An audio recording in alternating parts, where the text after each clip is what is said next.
వివాహ భోజనంబు వింతైన వంటకంబు వియాల వారి విందు అహహ నాకే ముందు. ఏంటి సడన్గా పాటలు పాడుతున్నారు అనుకుంటున్నారా? నేను నర్తనశాలకు వచ్చాను. నర్తనశాల అంటే ఏదో డ్యాన్స్ షో కాదు, ఒక restaurant, Korean restaurant. Korean restaurant అనగానే ఇదేదో కొరియాలో ఉందనుకుంటున్నారా? తప్పు. ఇది హైదరాబాద్లో ఉంది, ఏఎంబి మాల్కి ఆపోజిట్లో ఉంది. ఈ రెస్టారెంట్ స్పెషల్ ఏంటో తెలుసా? మనలాగా బీటెక్ చేసిన వ్యక్తి అయితే ఈ రెస్టారెంట్ నడుపుతున్నాడు. ఈ విషయాలు చాలా ఉన్నాయి, లోపలికి వెళ్ళి కనుక్కుందాం, పదండి.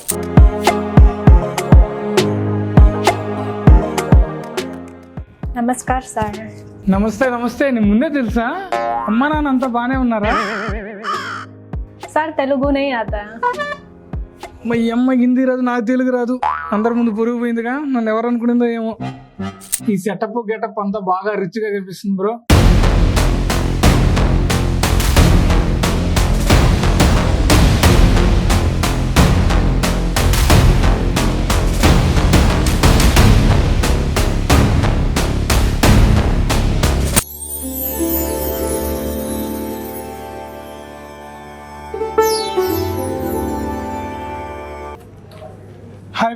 Hi bro.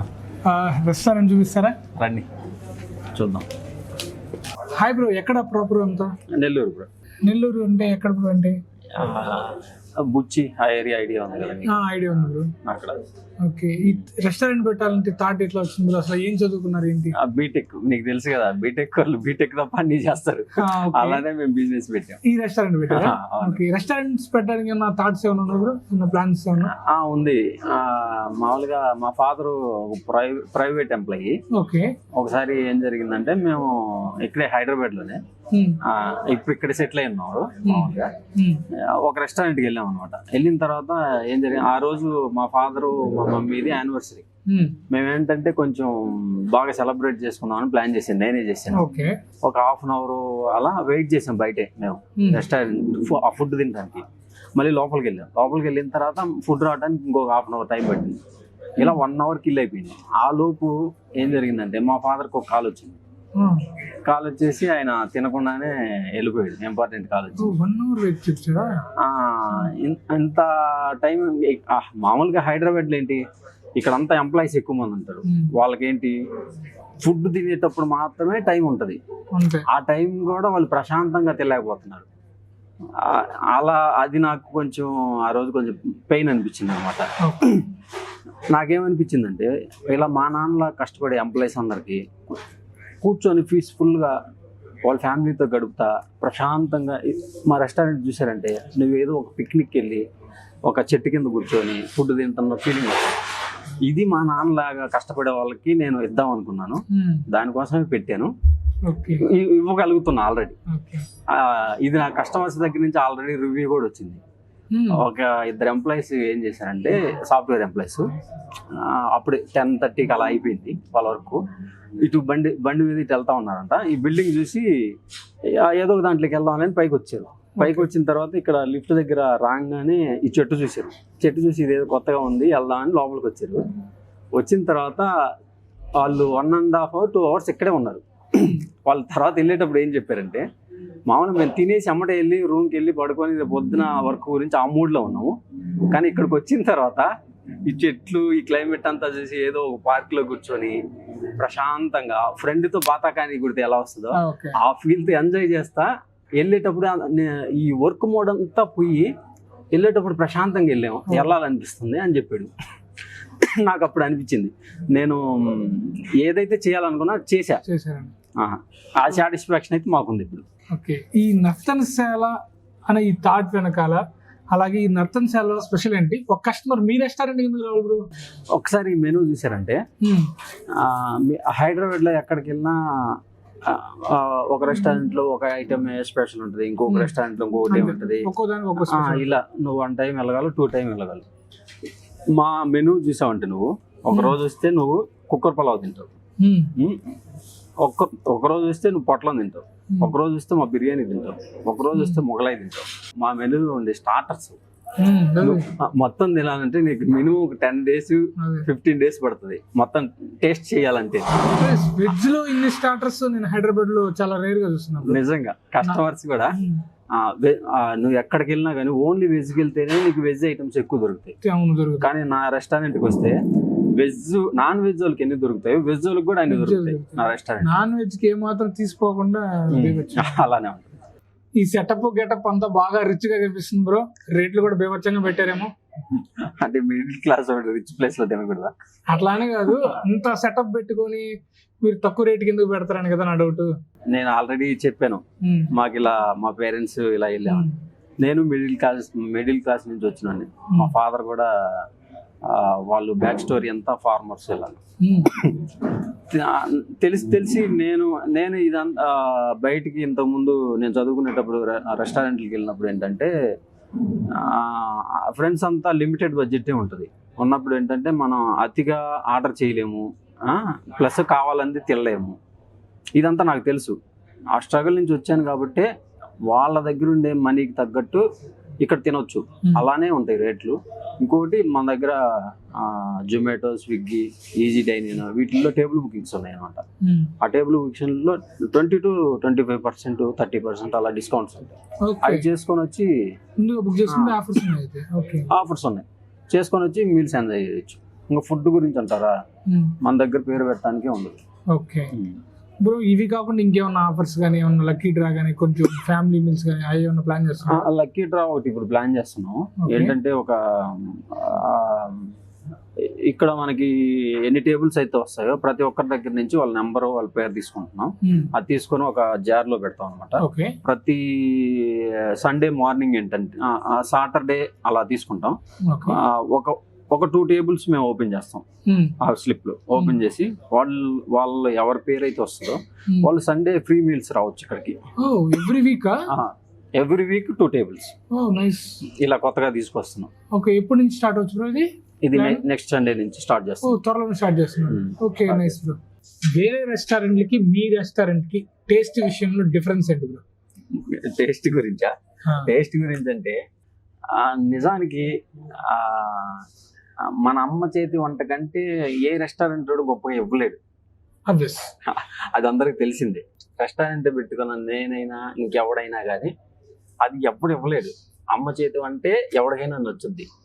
కాకపోతే నువ్వు ఉన్నావు కదా, నీ ఇంట్లో సోఫాలో కూర్చో, లేకపోతే కింద కూర్చో, లేకపోతే ఇంకొక చోట కూర్చొని ఎంత ఫ్రీగా తింటావో నువ్వు నా రెస్టారెంట్లో అలానే మీ ఫ్యామిలీతో వచ్చి ఈ టేబుల్ ఏదైతే ఈ సిట్టింగ్ ఇదంతా ఉంది కదా, నువ్వు అదే కంఫర్ట్ లో కూర్చొని తినగలుగుతావు. ఈ క్లైమేట్ కూడా ఎలా ఉంటుంది అంటే నీ ఇంట్లో నువ్వు కూర్చొని ఎలా ఫుడ్ అయితే ఎంజాయ్ చేస్తావో అలాంటి క్లైమేట్ నేను ఇస్తా నీకు. అది నేను రాసి పెట్టుకో. ఇక్కడికి వచ్చి నీ ఫ్యామిలీని తీసుకొచ్చి ఆ ఫీల్ రాలేదని మీ అమ్మగారి చేతే నేను చెప్పిస్తా ఆ ఫీల్ వచ్చిందా లేదా అనేది. అది మీ రెస్టారెంట్ మొత్తం ఒకసారి చూపించండి. ఓకే, ఈ ఫుడ్ మీరు గమనించారంటే ఇది నేను జపాన్ నుంచి ఇంపోర్ట్ చేసుకున్నాను. ఇది మన ఇండియాలో ఎక్కడ దొరకదు నీకు. నేను ఇంపోర్ట్ చేసుకొని కార్పెంటర్ని నేను సొంతంగా కార్పెంటర్ పెట్టుకొని నేను డిజైన్ చూయించుకొని వాళ్ళ చేత చేయించుకున్నాను. మీరు ఒకసారి గమనించారంటే దీని లేపు చూడండి, చాలా వీట్ ఉంటుంది. నేను లేపేస్తా, లేపలేదు, నేను ట్రై చేస్తా.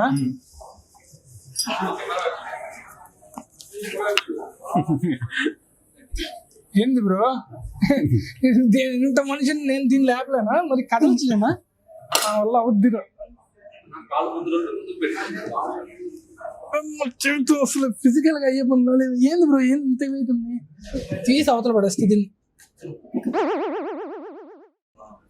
బే ఏదో పకడ్బందీ ఏదో కింద మేకలు గీకలు కొట్టారండి. లేదు, ఇది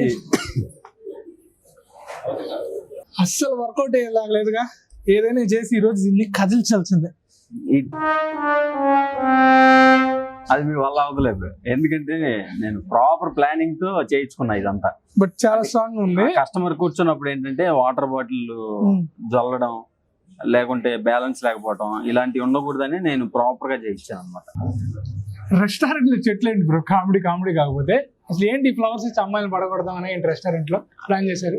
ఈ మీరు ముందు చెట్లు అని అనొద్దు, ఇంకొకటి కామెడీ అని అసలు అనొద్దు. ఏం బ్రో? ఎందుకంటే ఇవి చెర్రీ బ్లోసమ్ ట్రీస్.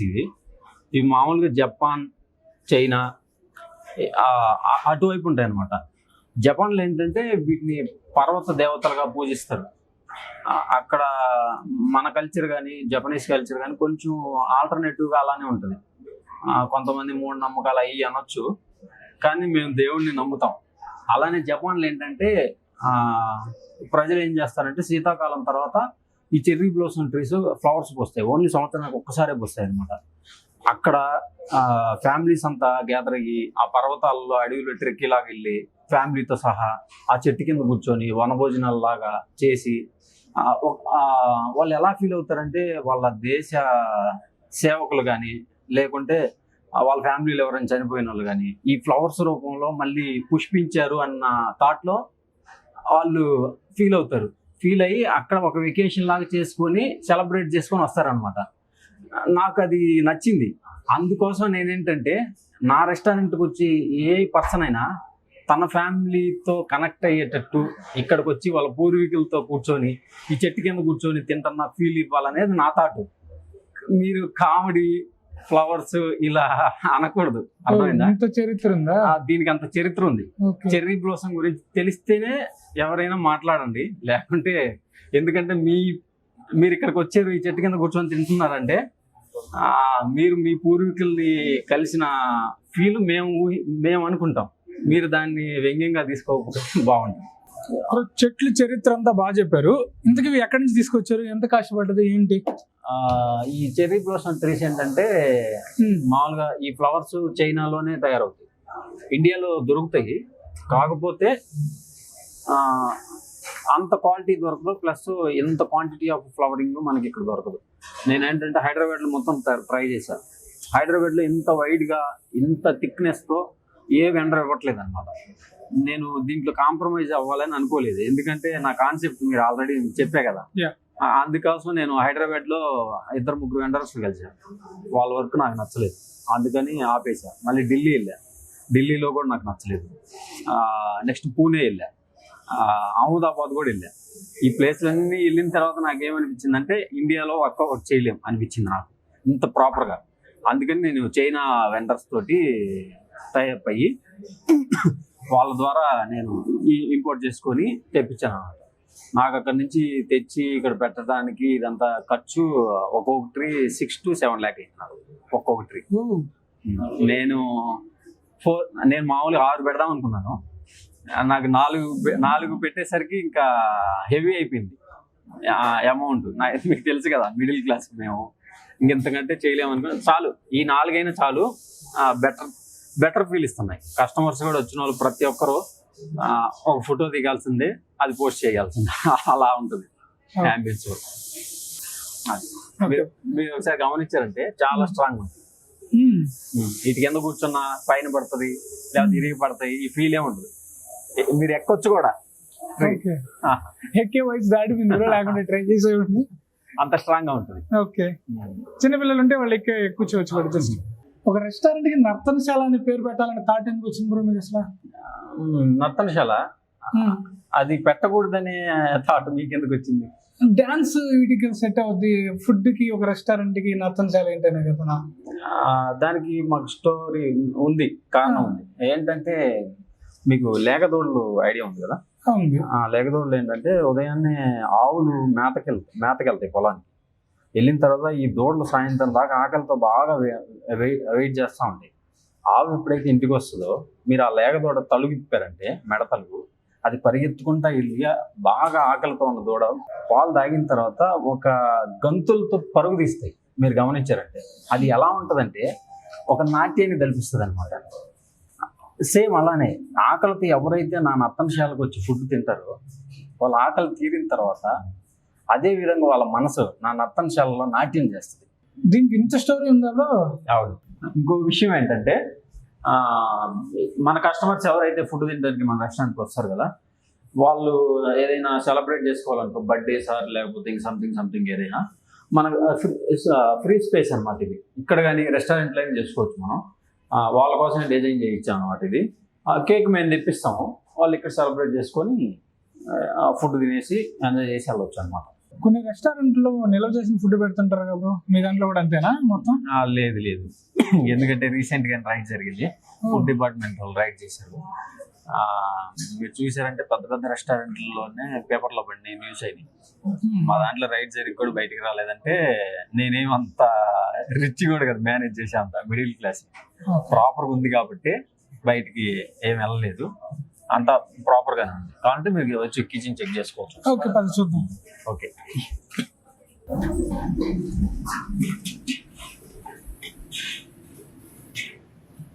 మీరు చూసారంటే మన దగ్గర కుక్కర్ కూడా లైవ్ నడుస్తుంది అనమాట.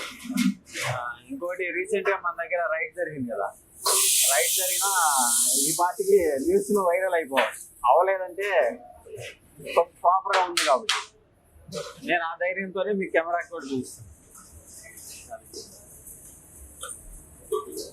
అంటే మీరు ఎప్పటికప్పుడు రెడీ చేస్తారా ఫుడ్? ఎప్పటికప్పుడు మొత్తం ఫ్రెష్ ఫుడ్. కస్టమర్ కి మనం మంచి ఫుడ్ ఇవ్వలేనప్పుడు వాళ్ళ దగ్గర నుంచి డబ్బులు తీసుకునే అంత మోకర్తం ఏమి ఉండదు.